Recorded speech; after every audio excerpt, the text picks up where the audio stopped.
picture. Olivia, look at Papa. Look. Okay, look at Papa.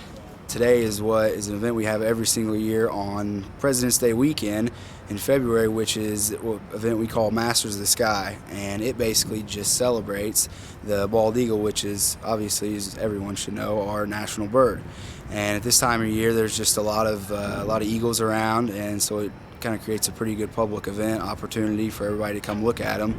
And so we give out lock and dam tours, and we have the National World Bird Sanctuary here, and they have bird shows that run about 3 times a day, so you can go to one of those, and it just basically gets people out and gives them an opportunity to see the eagles and to kind of see what we got going on here. Liberty is from the World Bird Sanctuary down in Valley Park, Missouri.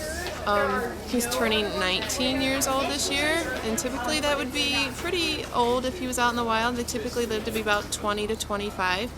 However, in captivity, we can double a lifespan, so he could live to be 40 to 50 years old with us. And what you're seeing of Liberty in size right now is actually smaller than what you would find here in northern Illinois and in Missouri as well. Typically, the bald eagles from where he's from, which he's from Florida, he's what we call the southern bald eagle, so they're not as big. They don't have to deal with the cold temperatures like we see up here in the north.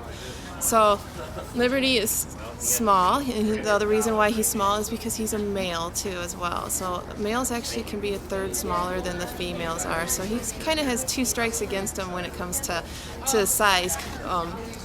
Don't let him fool you though, because he can actually range about 7 to 8 pounds.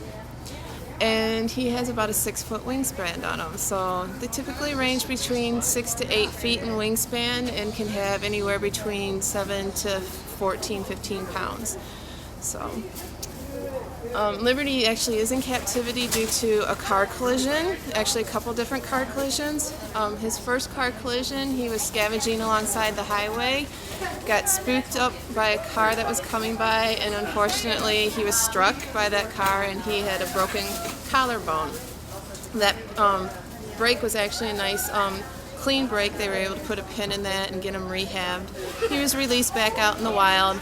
But unfortunately for Liberty, he didn't learn from his first mistake, and he was back about 3 weeks later in the same rehab facility from another car collision. And this time he wasn't so lucky because he has detached retinas in both eyes due to that car collision. So a normal bald eagle can spot their prey about a mile away, and unfortunately for Liberty, he cannot see that well anymore. So that is his main reason why he's in captivity, is because of his poor vision. And now he's imprinted on people for being in captivity for so long. He actually was an immature bald eagle when we received him. He was about 2 years of age. And now he's 19. So he's adapted very well to be in captivity, and he's done several programs around the country. He's actually been in the Rose Bowl parade a couple times as well. So he may not fly anymore, but he still has pretty much frequent flyer miles due to how much he gets around in the country and such. So he is one of our education birds. He actually is one of about 15 bald eagles that we have at the sanctuary that we use. Our lock and dam is one of the largest on the Mississippi River. It can hold a full tow, which is 15 barges. That's 3 barges across and 5 down, so you don't have to break them apart. The other locks and dams north of us are smaller, so they will break up them tows, so it does take a little bit longer to lock through. So this is the largest lock and dam on the Mississippi River. After this lock and dam, there's one down at Granite City. After that, the Mississippi doesn't need any more locks and dam. It flows freely on south to the Gulf. And really, if you don't touch your scope, like he said, you've got 5 eagles in this scope. Just take a look. 1, 2, 3, 4, 5. And then there's another one out there. Okay. Now it almost looks like a little black dot. Can you see it sitting in a tree? Yeah. Yeah. And it's got a white Yeah, head. I see it. That's the American golden eagle, or bald eagle. That's the American bald eagle.